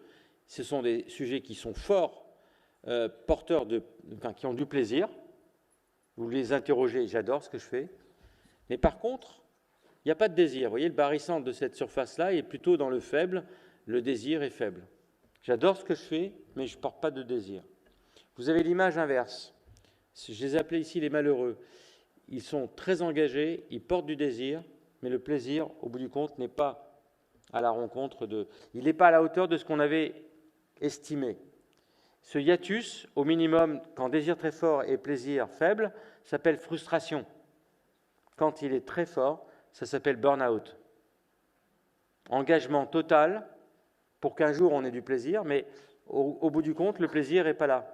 Pourquoi ? Parce que le patron de l'entreprise a oublié que ce qui est le plus gratifiant pour le cerveau, ce n'est pas la prime. Mais de quoi tu te plains ? Tu as une prime. Oui, il continuera à se plaindre, parce que ce qui est le plus gratifiant pour le cerveau, c'est la reconnaissance sociale. C'est de dire à l'autre combien on l'aime, combien il est vainqueur, combien il a réussi quand 30 avant lui ont failli. Vous voyez, c'est ça qu'il faut savoir dire. Et quand le sujet s'engage, c'est vrai ce que je vous dis là, c'est vrai pour l'école aussi, c'est la même chose. Il faut savoir donner des signes, de dire bravo, tu as réussi. Vous voyez ? Donc, quand on est dans l'équilibre, désir et plaisir, ben voilà. Alors, je ne sais pas pourquoi, on a engagé un petit groupe de chercheurs pour comprendre la loi des nombres, mais ça marche très facilement quand le groupe est inférieur à 25. Alors, soyez pas pessimistes sur... Je sais que cette association est énorme, mais il s'agit simplement de faire des business units, de petits groupes de travail. Vous voyez ? S'il est inférieur à 25, il y a une contagion désir et plaisir. Et on se trouve là-haut. C'est le propre des startups. Et enfin, cela, on ne va pas épiloguer parce que ni désir ni plaisir dans votre comportement, et ce n'est pas pérenne. Le sujet, là, dans le milieu de l'entreprise, il quittera la boîte ou la boîte va le virer. Mais alors que les trois autres situations sont des situations qui peuvent durer, cette situation où quand dans le comportement, on ne rencontre pas le plaisir et qu'on n'a pas eu du désir, ce n'est pas pérenne. Pour vous montrer combien la dynamique cérébrale dépend de cette fameuse alchimie du cerveau, la chimie du bonheur ou la chimie du bien-être et la chimie de la souffrance mentale, du mal-être, je vais vous montrer ici cette diapositive ou ce film, si vous pouvez démarrer s'il vous plaît le film. Voilà, ici vous avez un bébé neurone qui a 4 semaines, tiré en fait de cellules de la peau qu'on a dérivées en neurones. Donc le sujet qui a donné ces cellules-là avait 49 ans. Et ce que vous allez voir, c'est qu'on va ensuite faire baigner autour de cette cellule une alchimie particulière. Vous voyez ici, il y a un frein. La cellule ne peut plus migrer, ne peut plus voyager. Et puis là, maintenant, vous faites le constat que l'encre n'est plus présente. C'est-à-dire que cette cellule est dépêchée, elle est pressée d'arriver et intégrer les circuits qui lui disent « Tiens, c'est par ici qu'il faut venir. Je découvre les joies du sudoku, par exemple. » Eh bien, ici, c'est la sérotonine qu'on a mis. Vous voyez ? Le désir ou le bonheur qu'on va trouver ici, juste matérialisé par le fait d'avoir mis 10 micromolaires, peu importe, une quantité vraiment infinitésimale dans la boîte pour mimer le sujet qui est dans le bien-être. Et ce que vous avez juste vu avant, où le voile est présent, c'est soit l'équivalent d'un somnifère, soit c'est l'équivalent d'une hormone qu'on sécrète malheureusement quand on est face à l'adversité chronique. C'est ce qu'on appelle l'hormone du stress chronique, c'est le cortisol. Vous voyez combien le cerveau stressé peut lui-même déclencher des maladies, c'est-à-dire qu'il y a parfois, et j'aime bien cette diapositive qui montrait la part génétique de la maladie d'Alzheimer, infime, par rapport ensuite à l'environnement, à ce qu'on fait, ce qu'on boit, ce qu'on mange, comment nous nous comportons, comment nous vivons. Vous voyez ? C'est pas rien d'avoir des épisodes de stress chronique. Ce n'est pas rien pour le cerveau. Ça laisse des marques qui peuvent quasiment entraîner une forme de suicide. Je développe une maladie. J'ai le cortisol très élevé, mon système immunitaire est réfréné et je peux développer des cancers suite à des chocs, des traumatismes psychologiques. Alors, on va avancer, mais juste, je voulais rapidement vous montrer combien ce cerveau est dynamique. Ici, c'est pour vous montrer qu'un cerveau, même d'un enfant, n'est pas forcément dynamique si on ne prend pas soin de lui donner du désir et du plaisir. Ces enfants-là ont été trouvés au conservatoire. Quand les parents ne sont pas là, on leur pose la question « C'est toi qui as choisi le violon ?» Non. Donc, il n'y avait pas de désir. Et puis, je ne dis pas que tous les enfants sont comme ça, mais on peut en trouver. Et quand ils vont pratiquer, on leur demande de renseigner un portail sur Internet, et vous voyez ici des enfants qui ont dit « j'aime pas ». Donc il n'y a pas de plaisir, il n'y a pas de désir.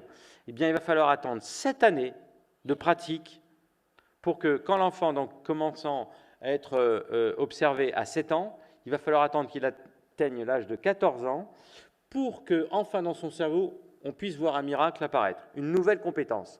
Quelle est-elle?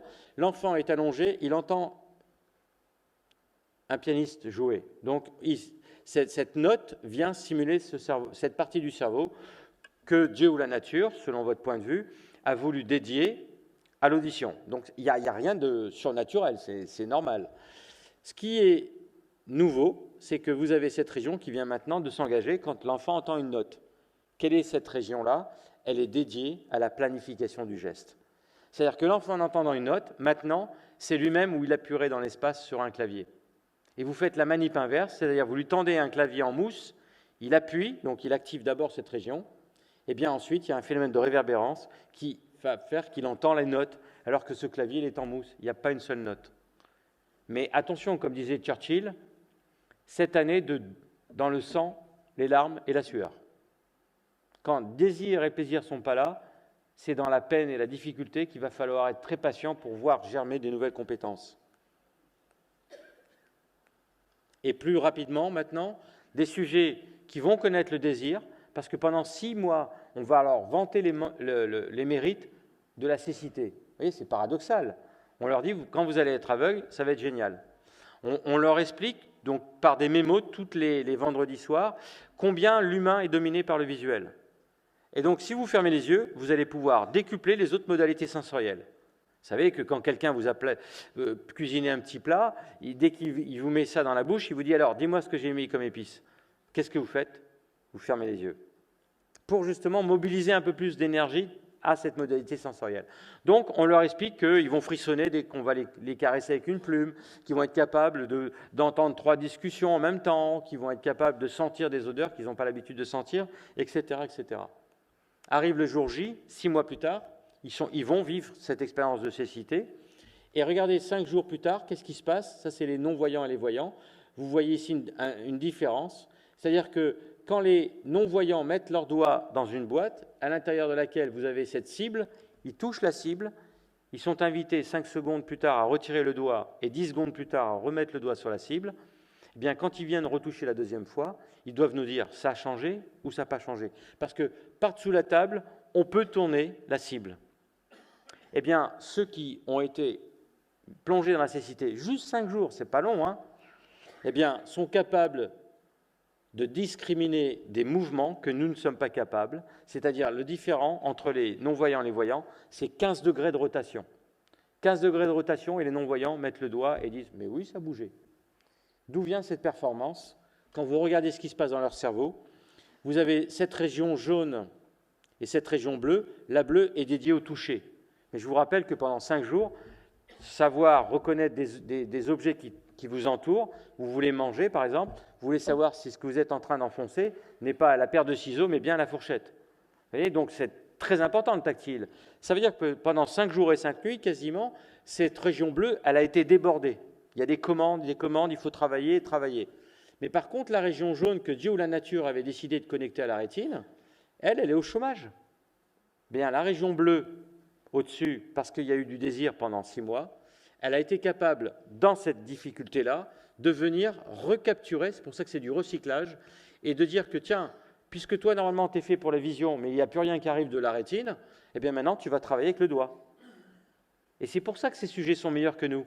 Parce que quand ils mettent leur doigt dans la boîte, et quand ils touchent, ils y ont mis aussi des yeux. Ils ont des yeux au bout des doigts. C'est-à-dire qu'en touchant, ils ont des images mentales, visuelles. C'est pour ça qu'ils sont capables de dire « Ah, ça a bougé de 15 degrés », parce qu'ils touchent et ils voient en même temps. À condition d'avoir vécu le bonheur, le désir, il y avait un objectif, et ensuite le plaisir quand je suis dans le temps présent, que je vis ce que j'ai simulé mentalement. On va avancer pour venir sur cette dernière partie qui est le cerveau social. C'est vraiment ici pour vous montrer que, puisqu'on a ici un thème sur la maladie d'Alzheimer, on est sur l'exploration du cerveau inconnu, j'aimerais que vous partiez avec cette idée-là que l'humain est un cerveau unique, que le rôle, par exemple, des aidants dans la maladie d'Alzheimer est peut-être aussi important que la molécule qu'on va prendre pour guérir. Il y a besoin des deux. Et pour ça, j'aimerais vous montrer combien notre cerveau est unique, puisqu'il faut le considérer comme une chambre d'écho de l'autre. Quand vous êtes dans les rapports à l'autre, eh bien, nous avons des activités mentales qui ne dépendent pas de nous, mais qui dépendent de celui qui est en face de moi. Il y a donc une véritable anthropologie de l'altérité. Il y a des véritables mécanismes, maintenant qu'on est en train d'élucider, sur le fait qu'une partie de notre cerveau nous échappe, mais travaille avec les autres. Quand vous voyez des animaux dans la nature, vous arrivez à les attraper, vous les pesez, poids corporel, vous vous rendez compte qu'il y a une loi naturelle qui veut que vous ayez un cerveau proportionnel, le cerveau est là, la taille du cerveau est là, proportionnelle au poids du corps, vous voyez ? C'est normal puisque le cerveau est censé gérer le corps. Donc, qu'il y ait un facteur de proportionnalité, c'est normal. Vous avez des animaux qui se sont fait voler par Dieu ou la nature. Enfin, en tout cas, ils sont en droit de réclamer un peu plus de matière grise. Vous voyez, l'hippopotame, vu son poids, son cerveau devrait être un peu plus gros. Je viens de recevoir le cliché du cerveau de Trump. Et il est là. Mais vous avez déjà constaté qu'il y a des espèces qui sont au-dessus de cette droite orange, qui est la loi naturelle. Qu'est-ce qu'ils ont en commun, les trois espèces? Ils vivent en groupe. Ils ont inventé le soin à l'autre. Ils portent assistance à l'autre. Si vous prenez tous les primates non humains, quand vous avez un coefficient de 1, c'est que vous avez un cerveau proportionnel au corps. Quel est le primate qui a un cerveau quasi proportionnel au corps? Donc vous voyez, son coefficient est de 1, même il est proportionnel. Pardon, je reviens en arrière. Ici, l'espèce J a un cerveau proportionnel au corps, oui, mais parce qu'il vit. La taille du groupe social, c'est 1,3. Ça veut dire que c'est un célibataire endurci. Et qu'il va vivre la virgule 3, c'est qu'il va vivre en couple le temps de copuler, et puis après, il repart, il est seul. Dans ces cas-là, vous n'avez pas besoin d'un excédent de matière grise. Vous avez juste ce que la nature a prévu pour votre corps, puisque vous êtes tourné vers vous-même. En revanche, regardez bien ce qui se passe. Vous avez un cerveau, c'est logarithmique 2 fois plus gros, 3 fois plus gros, 4 fois plus gros, 5 fois plus gros, en fonction de la taille du groupe social dans lequel vous évoluez. Ça, c'est un message positif à Twitter, à Facebook, et tous ces objets qu'aujourd'hui, l'on a pour être en contact et palper le pouls des autres. Dans les messages qu'on envoie, ce n'est pas la critique de la raison pure, c'est plutôt « t'es où là ?» Mais parce que je veux partager avec toi. On est dans l'affectif, on n'est pas dans le rationnel et le cognitif. Et ceux qui ont inventé ça, les premiers, c'est Cro-Magnon, les premiers de la branche d'Homo sapiens, ils ont inventé le care en anglais, c'est-à-dire le soin à l'autre. Pourquoi? Parce qu'ils ont constaté que celui qui vient de naître, il n'est pas fini. Et si vous avez des enfants de 20 ans, vous savez qu'ils ne sont toujours pas finis. Alors qu'un poulain qui vient de naître, en 20 minutes, il est capable de suivre la horde.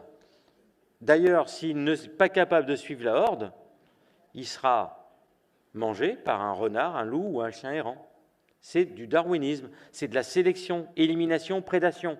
Eh bien, nos ancêtres, comme lui par exemple, Néandertal, étaient basés sur la sélection, l'élimination et la prédation. Quand il partait à la chasse, s'il perdait ses armes, celui qui le suivait, eh bien, il voyait ça, il disait « chouette, ça va être pour moi la proie ». Il est dans la compétition. L'Homo sapiens, il se dit que lui, il n'est pas fini et il va falloir l'accompagner.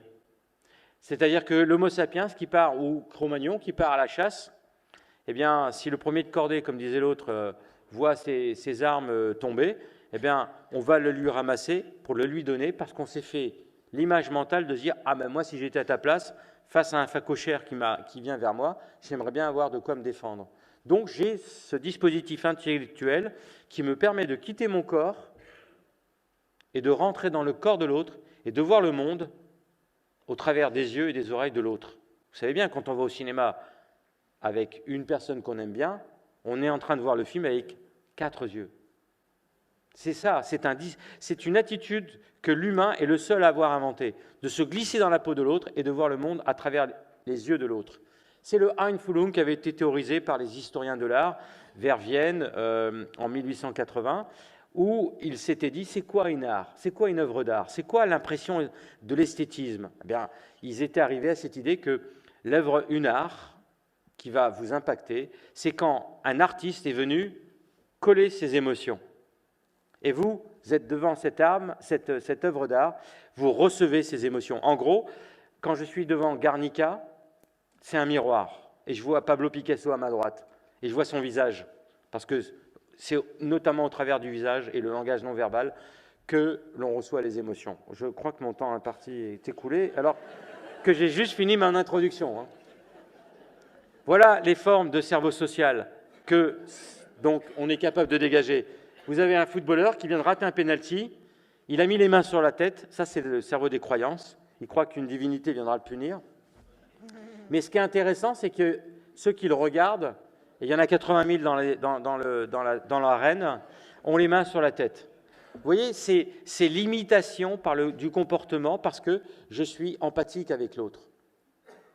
Je mets les mains sur la tête parce que très vite, cette résonance comportementale, cette imitation comportementale, déclenche une autre imitation, c'est émotionnel. Celui qui n'a pas bougé là, d'1 millimètre, parce qu'il vient de prendre la même position, il reçoit une décharge d'adrénaline. Lui, il est dans la décharge d'adrénaline, c'est normal, il est dans l'échec. Mais lui, il n'a pas bougé d'1 millimètre, et bien pourtant, il est dans la décharge d'adrénaline. Vous aurez l'adhésion des autres sur vos points de vue que quand vous allez utiliser ce cerveau social. Et par exemple, ce qui est intéressant, c'est qu'il y a un sentiment d'appartenance qui doit marcher. Lui, il met les mains sur la tête parce qu'il a un maillot rouge. Il y en a 2 qui n'ont pas les mains sur la tête. Ils ont mis un maillot jaune. Je ne suis pas dans l'inclusion. Résonance affective, émotionnelle, normalement, sauf les serial killers, n'ont pas mal au doigt. Vous voyez, si je vois quelqu'un se blesser, eh bien, je reçois la douleur, je la ressens et je la reçois comme si c'était mon doigt. C'est ça qui est à la base des jugements moraux.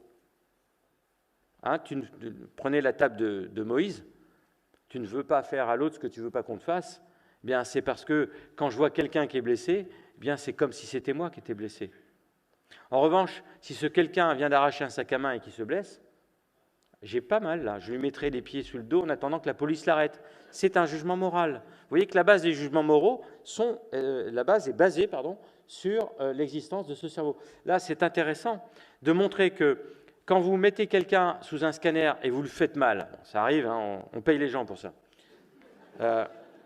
Vous le pincez, vous activez cette région-là qu'on appelle le cortex singulaire. Hein, si vous voulez bien faire dans les dîners en ville, quand vous avez mal, par exemple, vous dites « Oh, je sens mon cortex singulaire s'enflammer ». C'est ici. Mais, par exemple, la personne, elle est affamée, ou la personne est assoiffée, ou la personne est bâillonnée, elle ne peut plus respirer. Vous vous rendez compte de ce qui se passe? On active toujours la même région, le cortex singulaire, qui est en fait un clignotant « Attention, danger sur toi ». Bien, regardez ce qui se passe maintenant. La personne est allongée, elle regarde un film. Je vous avertis, ce ne sont que des acteurs qui jouent. C'est un clodo qui fait la manche et il tient une coupole, une coupelle pardon, où on met de l'argent. Il y a des skinheads qui vont passer, des punks qui vont passer, et ils lui mettent un coup de pied dans la gamelle, et les pièces vont partir, rouler, tomber dans une plaque d'égout, c'est fini. Il a tout perdu. Un autre qui va lui mettre un coup de poing dans le visage, un autre, un coup de pied dans les côtes. Quand vous êtes là, en train de regarder cette scène, regardez où ça s'active. Le rejet social de l'autre, c'est une violence physique qui nous est faite. Bon, ben écoutez, je vais m'arrêter là. Alors, juste pour vous dire que, je vous promets, là, c'est la dernière diapositive, j'ai voulu vous convaincre que l'espèce humaine est une espèce hautement sociale, et pendant ce temps-là, je vous ai vu un peu réfractaire en vous disant, là, il abuse. J'ai regardé sur Arte hier un documentaire qui nous disait que les fourmis sont très sociales. Et oui, les abeilles aussi. Vous avez ici les abeilles qui vont se suicider. Elles vont mourir parce qu'elles vont venir se battre contre le frelon asiatique, le fameux péril jaune d'Édith Cresson. Ces abeilles, elles vont mourir, mais donc c'est par altruisme, elles vont agir pour elles-mêmes et par elles-mêmes. Vous voyez, c'est pas parce qu'elle a des gros yeux qu'elle est en train de prendre le point de vue de l'autre. Ce dont je vous ai parlé, cette forme d'empathie est unique et inventée par l'humain seul, c'est-à-dire que nous voyons le monde au travers des autres. C'est pour ça que je terminerai par cette maxime d'un proverbe perse, si tu as 2 oreilles et une bouche, c'est pour écouter 2 fois plus que tu ne parles. C'est pour ça qu'il faut que je me taise. Merci beaucoup.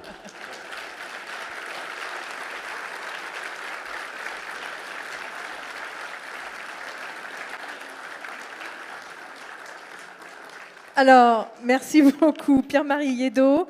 Bon, je suis en train de sécréter un peu de cortisol parce qu'il y a une voiture qui vous attend à 18h pour rejoindre l'aéroport. Donc, je vais vous laisser le choix entre quelques questions et vous allez répondre dans le temps qui vous reste, c'est-à-dire 5 minutes. Voilà, je renvoie le cortisol. Aux questions qui sont sorties, qui se sont affichées tout à l'heure. Est-ce qu'on revient au numérique ? Vous avez dit que c'était une nouvelle révolution par rapport à l'écriture. Donc, qu'est-ce que ça va changer dans notre cerveau ? Est-ce qu'on va perdre des capacités ? Est-ce qu'on va en gagner de nouvelles ? Est-ce que notre plasticité du cerveau est infinie ? Est-ce que ça veut dire que si on donne, on n'est plus dans la connaissance, dans le savoir, est-ce qu'on va être encore capable ou non d'innover ? Voilà, toutes ces questions autour de la conséquence en fait de nos usages numériques. Alors ça, c'est celle que je vous propose. Pour gagner Elle vous va ? Allez, on y va. Temps, je veux dire, oui, est-ce qu'on va changer notre cerveau ? Oui, voilà. Une autre question. Alors maintenant, la deuxième, c'est comment ? Non, en fait, on va changer, et on est en train de changer, parce que vous avez des ébauches déjà de cerveau social, de soins à l'autre. Par exemple, vous prenez des babouins, des chimpanzés, vous allez voir, il y a une relation comme ça d'attention à l'autre, mais c'est de relation dominant à dominé. Celui qui a le dos un peu gris, là, c'est qu'il a un taux de testostérone très élevé. Donc, c'est le pacha, quoi. On va venir s'occuper de lui. Mais c'est une relation d'individu à individu. Eh bien, nous, quand on tient un portable, c'est pas une personne qui est derrière, c'est 350. Donc là où on est en train d'évoluer, et là où l'humanité est en train d'évoluer, c'est justement vers l'empathie. C'est vers le fait qu'avant, on pouvait apprendre que, voilà, il y en avait des morts qui étaient là, et bon, on disait, ouais, c'est normal, ça arrive. Aujourd'hui, on aura du mal à accepter qu'un bébé meure sur une plage. Et d'ailleurs, ça a conduit Angela Merkel à ouvrir les frontières, parce qu'il y a eu une photo.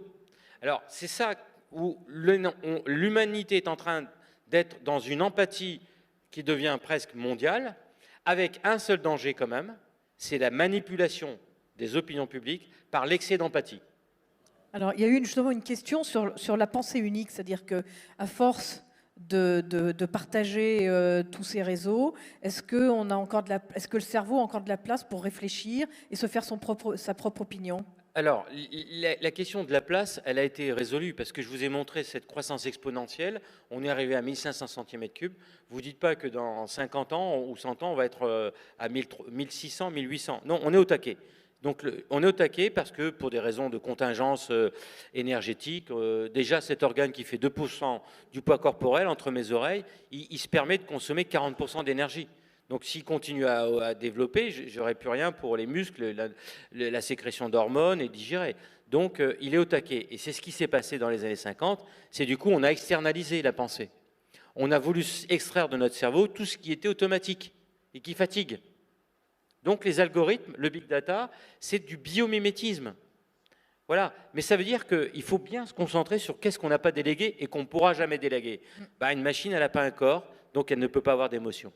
Et si elle n'a pas d'émotion, il y a plein de décisions qu'on peut prendre qui sont les meilleures, par exemple, par l'intuition, quand on se nourrit sur les émotions, qu'une machine ne peut pas prendre. Vous l'avez vu sur le jeu de Go. J'ai été interrogé il y a un mois par un journaliste sur une radio et qui me dit « Qu'est-ce que vous pensez de l'intelligence artificielle ?» Il me dit « Ça peut être ça ou ça peut être ça ». Et je réponds, et vous allez comprendre, les deux, mon général.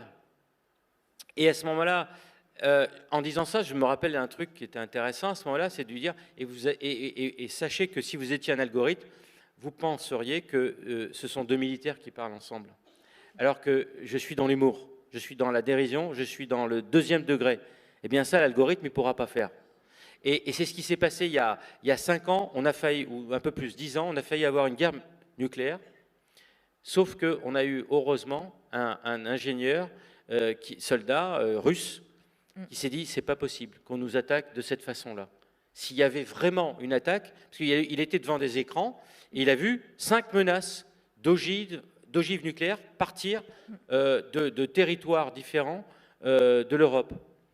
Ben, l'intelligence artificielle, dans l'automatisme, aurait décidé de, hop, on envoie les missiles, et il y aurait eu une guerre nucléaire. Et en fait, parce qu'il avait de l'expérience, il s'est dit, les pays européens n'attaqueraient pas comme ça. Et donc, il s'est dit, je pense que la machine est fausse. Si celui qui pilotait le Rio-Paris avait agi comme ça, il serait aujourd'hui avec nous. Et vous savez ce qui s'est passé? On était devant l'infobésité, c'est-à-dire le pilote pilotant, et il avait une avalanche de données, et qui lui disait bah, monte les moteurs, monte les moteurs, monte les moteurs, monte les moteurs, et il donnait les ordres au commandant qui était à côté de lui, au copilote, pardon, voilà, et le copilote, beaucoup plus âgé que lui, et ça est resté parce qu'on a trouvé la boîte noire, hein, et il lui dit au bout d'un moment, non mon commandant, je crois que là, il y a des erreurs dans les informations qu'on reçoit. Il lui dit, s'il vous plaît, allez-y, montez les moteurs. Le grade, il avait 4 barrettes, l'autre il en avait 3. Eh bien, finalement, est arrivé ce qui ne devait pas arriver, c'est-à-dire qu'ils ont décroché, et l'avion est tombé, par un excès d'information et le manque de distanciation. Vous voyez? Et ça, c'est l'humain qui peut faire ça, pas la machine. Mais alors, il vous reste 1 minute pour juste nous dire comment on forme justement le discernement et... Vous voulez me chasser? Vous m'aimez pas? Moi, je vous aime. Ah, ça y est, il est dans le désir. Alors, on n'aura pas le temps pour le plaisir. Hein. Voilà, ça. On ne consommera pas. On ne consommera pas ce soir. Donc, je voulais dire comment on forme au discernement. Parce que quel est le rôle des pédagogues, des associations comme nous, des enseignants, des parents? Comment on forme au discernement? Là normalement, j'ai 2 heures pour aborder ce sujet-là. mais vous avez raison, de cultiver le doute. Par toutes ces informations qu'on reçoit bien trop facilement maintenant, la seule contre-attaque aujourd'hui qu'il faille introduire chez nos enfants, nos collègues, ceux qu'on aime, etc., c'est de cultiver le désir d'abord, hein, pas tout de suite et maintenant, mais tu attendras. Il y a une notion d'effort que je n'ai pas eu le temps de montrer. Dans le désir, ce n'est pas passif, mais on doit être actif. Et enfin, c'est de cultiver le doute. Dans le pays de Descartes, c'est quand même incroyable que le doute, ça soit une dimension qui disparaisse aujourd'hui. C'est-à-dire que, je l'ai lu sur la toile, donc forcément c'est vrai. Et la façon qu'on peut avoir pour cultiver le doute, c'est toujours d'avoir, et je ne suis pas pourtant un fan de l'histoire, j'étais très mauvais à l'école, mais c'est une dimension historique. De quoi qu'il en soit, dans n'importe quoi, il y a toujours une dimension historique. Quand on l'apprend, forcément, on est enclin au doute. Alors j'ai une question pour vous, Maï, qui a été posée tout à l'heure quand vous avez fait votre exposé sur la maladie d'Alzheimer. Puisqu'on sait qu'il y a des facteurs prédéterminants, est-ce que ça aurait son intérêt de faire du dépistage justement de cette maladie? Alors, non. En fait, le dépistage, on parle de dépistage quand on a une maladie dont on a un traitement. Et on parle de dépistage quand on veut dépister la population entière pour détecter une maladie et la soigner. Dans le cas de la maladie d'Alzheimer, ce n'est pas le cas, et c'est pour ça qu'on parle de diagnostic et non de dépistage. On parle de diagnostic quand on a des premiers troubles ou qu'on s'inquiète de sa mémoire. Ça c'est important. Mais un dépistage massif et vivre avec une épée de Damoclès, c'est qu'est-ce qu'on va vous dire? Parce que quand même, on s'est diagnostiqué au tout premier début de la maladie, mais 15 ans avant le début des symptômes, on ne sait pas encore. Hein. Donc là, ça va être difficile de vous dire, écoutez, on a analysé votre ADN, vous avez 55% de chance d'avoir une maladie d'Alzheimer. Bon, les pourcentages de risque, si on fait ça avec toutes les maladies, on ne dort plus. Donc ça n'a pas d'intérêt. Surtout si on cumule toutes les probabilités, on arrive à 300%. 300%. Merci beaucoup. Merci. Alors,